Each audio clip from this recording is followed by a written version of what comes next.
তো শেষ হয়েছে আজকের মানি নাইট ড্রটি। আর বলতে গেলে আজকের মানি নাইট ড্রটি অনেক ইন্টারেস্টিং ছিল, কারণ আজকের মানি নাইট ড্রটি এবার রয়্যাল রাম্বল প্যাভিলিয়ন শেষ মানি নাইট ড্র ছিল।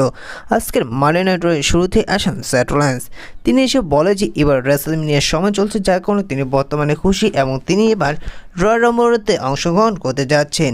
এবং তিনি বলে যে তিনি বছরের শুরুতে অনেকটা স্যাড হয়ে গিয়েছিলেন, কারণ বছরের শুরুতে নেটফ্লিক্স রয় তিনি সিএম পাংয়ের কাছে হেরে গিয়েছিল এবং তিনি সে জায়গায় বসে ভাবছে তিনি তো সেথ রোলিন্স, তিনি এবার রয়্যাল রাম্বলে অংশগ্রহণ করতে যাচ্ছেন এবং রয়্যাল রাম্বলে অনেক বড় বড় রেসলার তো অংশগ্রহণ করতে যাচ্ছেন। তিনি এবার রয়্যাল রাম্বলে তিনি সেই বড় বড় রেসলারকে এলিমিনেট করবে জন সিনাকে, সিএম পাংকে এবং বিশেষ করে এলিমিনেট করবে রোমান রেন্সকে। এবং তার একটি স্বপ্ন যে তিনি এবার লাস্টে এলিমিনেট করতে চায় সিএম পাংকে, যার কারণে সিএম পাংকের রেসলম্যানিয়া 41-এর যে মেইন ইভেন্ট করার স্বপ্নটি রয়েছে সেই স্বপ্নটি স্বপ্নেই থেকে যায়। এমন এখন কথা হচ্ছে তিনি যদি রয়্যাল রাম্বল উইনার হন তিনি কাকে চ্যালেঞ্জ করবেন? তিনি কি চ্যালেঞ্জ করবেন কোডি রোডসকে, যাকে এবার রেসলম্যানিয়াতে চ্যাম্পিয়ন হতে সাহায্য করেছে, নাকি চ্যালেঞ্জ করবেন গুন্থারকে? ঠিক সে সময় থিম সং প্লে হয় গুন্থারের। গুন্থার এসে রিংয়ে তিনি সেথ রোলিন্সের ফেস টু ফেস হন। সেটা গুন্থার সেথ রোলিন্সকে বলে যে তুমি এতদিন কোথায় ছিলে? আমি কোথায় ছিলে তা শোনো, আমি ছিলাম স্যাটারডে নাইট মেইন ইভেন্টে, যেখানে আমি জোকার জে উসোকে হারিয়ে দিয়েছি, ডিস্ট্রয় করে দিয়েছি। তারপর সেটাকে সেথ রোলিন্স গুন্থারকে বলে যে তোমার কাছে যে টাইটেলটি রয়েছে সেই টাইটেলটি আমি বানিয়েছি, এটা আমি তৈরি করেছি। তারপর গুন্থার তিনি এক পর্যায়ে কল আউট করতে থাকেন সেথ রোলিন্সকে। সে জায়গায় সেথ রোলিন্স তিনি বলে যে আমি ডেমিন প্রিস্ট নই, আমি জে উসো নই, আমি ফিন বেলার নই, আমি হচ্ছে সেথ রোলিন্স। সে জায়গায় গুন্থার বলে যে হ্যাঁ আমি জানি তুমি সেথ রোলিন্স, তিনি বর্তমানে তুমি বড় রেসলার নও, কারণ 2025 সে জায়গায় আমি হচ্ছি এখন ডাব্লিউডব্লিউইর সবচেয়ে বড় রেসলার। আমি চাই সেথ রোলিন্স তুমি রয়্যাল রাম্বল উইনার হও এবং তুমি রয়্যাল রাম্বল উইনার হয়ে আমাকে চ্যালেঞ্জ করো রেসলম্যানিয়ার জন্য, এবং যে জায়গায় আমি তোমাকে দেখিয়ে দিব যে আসলে আমি কি, এবং সেই সমস্ত রেসলারদের মতন তুমিও ফিল করবে যে আমি আসলে কি, সে জায়গায় আমি তোমাকে ডিস্ট্রয় করে দিব। তারপর সে জায়গায় থিম সং প্লে হয় লোগান ফলের, এবং লোগান ফল আসার সাথে সাথে সবাই লোগান ফলকে বুক করতে থাকে। সে জায়গায় লোগান ফল এসে তিনি সেথ রোলিন্স এবং গুন্থারকে বলে যে আমি তোমাদের মতন রেসলিংয়ের মধ্যে সীমাবদ্ধ থাকি না, আমি সমস্ত কিছুর মধ্যেই সীমাবদ্ধ থাকি। সে জায়গায় এক পর্যায়ে লোগান ফলকেও কল আউট করতে থাকেন সেথ রোলিন্স এবং গুন্থার। সে জায়গায় লোগান ফল বলে যে আমি এবার 30 ম্যাচ রয়ের মধ্যে অংশগ্রহণ করতে যাচ্ছি, আর আমি তোমাদের মতন সবাইকে 29 জনকে এলিমিনেট করবো না, আমি এলিমিনেট করব স্মার্টভাবে। যে জায়গায় এবার রয়্যাল রাম্বল উইনার হয়ে আমি গুন্থার তোমাকে চ্যালেঞ্জ করব। তারপর সে জায়গায় গুন্থার লোগান ফলকে বলে যে আমি আমার সিদ্ধান্ত পরিবর্তন করে ফেলেছি, আর আমি চাই যে লোগান ফল তুমি এবার 2025 রয়্যাল রাম্বল উইনার হও এবং তুমি আমাকে চ্যালেঞ্জ করো, এবং আমার রেসলম্যানিয়াতে আমি তোমাকে জানিয়ে দিব যে আসল রেসলিং কী হয়। এবং সে জায়গায় তাদের সেগমেন্টটি এক পর্যায়ে শেষ হয়। পরবর্তীতে একটি ট্যাগ টিম ম্যাচ দেখানো হয় দ্য অর্ডার ভার্সেস জাজমেন্ট টিমের মধ্যে। তো ম্যাচটির মধ্যে দেখা যায় যে এই ম্যাচটি শুরু হলে অর্ডারের মেম্বারগুলোকে ইন্টারফেয়ার করতে থাকে জাজমেন্টের বাকি মেম্বারগুলো, এবং এই ম্যাচটির মধ্যে তারা সম্পূর্ণভাবে ডিস্ট্রাকশন করার চেষ্টা করেছিল অর্ডারদের, কিন্তু সে দ্য অর্ডারদের হারাতে পারেনি জাজমেন্টের মেম্বারগুলো, বরং এই ম্যাচটির মধ্যে দ্য অর্ডার তার জাজমেন্টের মেম্বারগুলোকে ডিস্ট্রয় করে সাকসেসফুলভাবে এই ম্যাচটিতে তারা জিতে যায়। পরবর্তীতে ম্যাচ দেখানো হয় নিউ ডে মেম্বার জিবিআর বোর্ডের সাথে রে মিস্টিরিওর মধ্যে একটি সিঙ্গেল ম্যাচ। তো এই ম্যাচটির মধ্যে দেখা যায় যে জিবিআর বোর্ডে যে ফ্যামিলি রয়েছে তার এগেনস্টে রয়েছে এবং তাকে কল আউট করতে থাকে। ম্যাচটির মধ্যে দেখা যায় যে এই ম্যাচটির মধ্যে জিবিআর বোর্ডকে হারিয়ে দেয় 619 রে মিস্টিরিও, এবং রে মিস্টিরিও এই ম্যাচটির মধ্যে জয় তুলে নেয়। পরবর্তীতে সেটাকে আসতে দেখা যায় মেন ইভেন্ট জে উসোকে। জে উসো তিনি সমস্ত দর্শকের মধ্যে দিয়ে আসেন এবং তিনি এসে প্রোমো কাট করতে থাকেন। তিনি বলে যে এবার স্যাটারডে নাইট মেইন ইভেন্টে হেরে গিয়েছে তাতে কোনো দুঃখ নেই, তিনি এবার রয়্যাল রাম্বল উইনার হয়ে তিনি আবার রেসলম্যানিয়াতে গুন্থারকে ফেস করবেন, যে জায়গায় তিনি ফাইনালি গুন্থারকে হারিয়ে তিনি ওয়ার্ল্ড হেভিওয়েট চ্যাম্পিয়ন হয়ে যাবেন।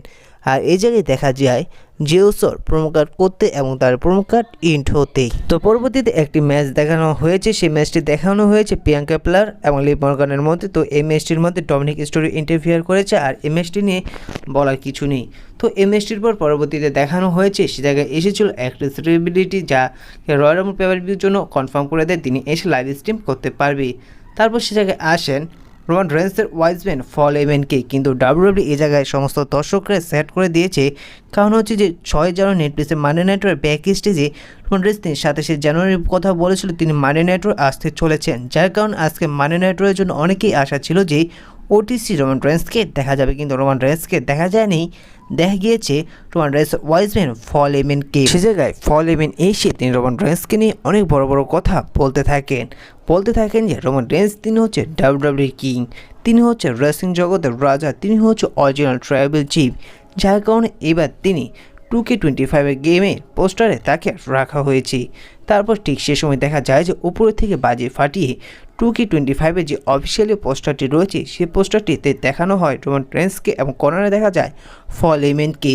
তারপর ফল এমেন বলে যে রোমান রেন্স তিনি যেমনটা বলেছে যে তিনি নেটফ্লিক্স রয়ে তিনি আবার ট্রাইবাল চিফ হয়ে যাবেন, তিনি তা করে দেখিয়েছেন। তিনি এবার বলেছে রেসলমেনিয়াতে তিনি আবার আনডিসপিউটেড চ্যাম্পিয়ন হবেন এবং তিনি তাও করে দেখাবেন এবং তিনি এবার রয়্যাল রাম্বলে যেহেতু অংশগ্রহণ করতে যাচ্ছেন এবার তিনি সবাইকে এবং 29 জনকে এলিমিনেট করে তিনি রয়্যাল রাম্বল উইনার হয়ে তিনি আবার রেসলমেনিয়াতে চ্যাম্পিয়ন হবেন এবং রোমান রেন্স তার কথা রাখবেন। ঠিক সেই সময় থিম সং প্লে হয় ড্রু ম্যাকইন্টায়ার এসে ফল এমেনের ফেস টু ফেস হন। তিনি এসে বলে যে আজ রোমান রেন্স যে জায়গায় রয়েছে সে জায়গায় আমার জন্য যেতে পেরেছে আর আমি হচ্ছি ব্লাড লাইনের বাবা, কারণ আমি ব্লাড লাইনকে তৈরি করেছি।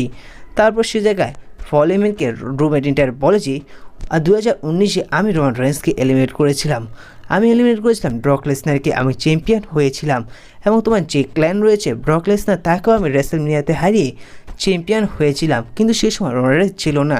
কিন্তু তার কিছুদিন পর তুমি আবার রোমান রেন্সের সাথে যুক্ত হয়ে রোমান রেন্সকে কুবুদ্ধি দিয়ে তুমি আজ রোমান রেন্সকে এত বড় বানিয়েছো তোমরা টাকা কামাচ্ছ অনেক টাকা।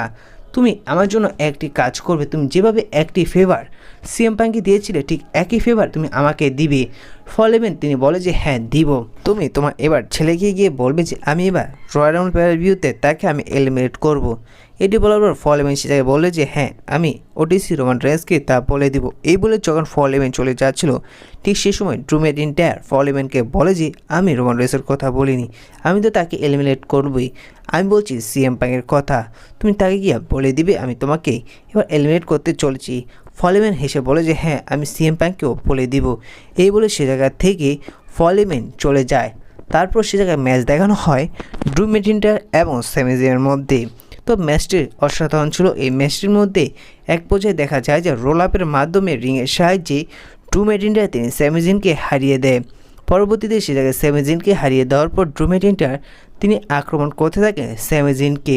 ঠিক সেই সময় থিম সং প্লে হয় মানবতার ফেরিওয়ালার কোডি রোডস এসে তিনি সেভ করেন স্যামি জায়েনকে আক্রমণ করে ড্রু ম্যাকইন্টায়ারকে। ঠিক সেই সময় কেভিন ওলেন্সকেও দেখা যায় কেভিন ওলেন্স এসে তিনিও আক্রমণ করে কোডি রোডসকে।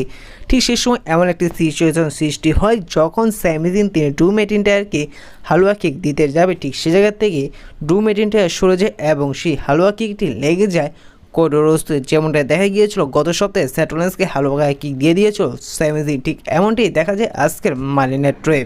তারপর এটার দেখে কেভিন ওলেন্স অনেকটা খুশি হয় এবং সে জায়গা থেকে স্যামি জায়েন এবং কেভিন ওলেন্স তারা চলে যায়। সে জায়গায় আমাদের মানবতার ফেরিওয়ালা কোডি রোডস তিনি অনেকটা প্রোমো কাট করতে থাকে লম্বা চড়া। ঠিক সে সময় মানবতার ফেরিওয়ালা প্রোমো কাটের মধ্যে ইন্টারফিয়ার করে সিএম পাঙ্ক এসে কোডি রোডসের ফেস টু ফেস হন। সে সিএম পাঙ্ক বলে যে চ্যাম্পিয়ন হলে কতটা দোস্ত বন্ধুত্ব শত্রুতা হয়ে যায়, মানে বন্ধু শত্রু হয়ে যায়, মানে তেমন কিছু বোঝানোর চেষ্টা করে। এক বছর সিএম পাঙ্ক বলে যে আমি এবার রয়্যাল রাম্বল উইনার হয়ে তোমাকে ফেস করবো। কোডি রোডস তিনি অনেকটা বুঝে যায় যে এই তো আমার পিছনে আসতে চলেছেন চ্যাম্পিয়নশিপের জন্য। তারপরে সে জায়গায় কোডি রোডস বলে যে তুমি যদি রয়্যাল রাম্বল উইনার হয়ে ফেস করতে চাও আমাকে রেসলমেনিয়া 41-এ, তাহলে আমি তোমাকে সে জায়গায় দেখিয়ে দিব যে আসলে বেস্ট ইন দ্য ওয়ার্ল্ড কী। তো এই জায়গায় আজকের মানি নাইট রটি এন্ডিং হয়। তো বলতে গেলে আজকে মানি নাইট রটি মোটামুটি ভালোই ছিল। তো আজকে মানি নাইট রটি আপনাদের কেমন লাগলো অবশ্যই কমেন্ট করে জানিয়ে দিবেন, আর ভিডিওটি কেমন লাগলো অবশ্যই জানিয়ে দিবেন। তো দেখা হচ্ছে পরবর্তী ভিডিওতে নতুন কোনো আপডেট নিয়ে।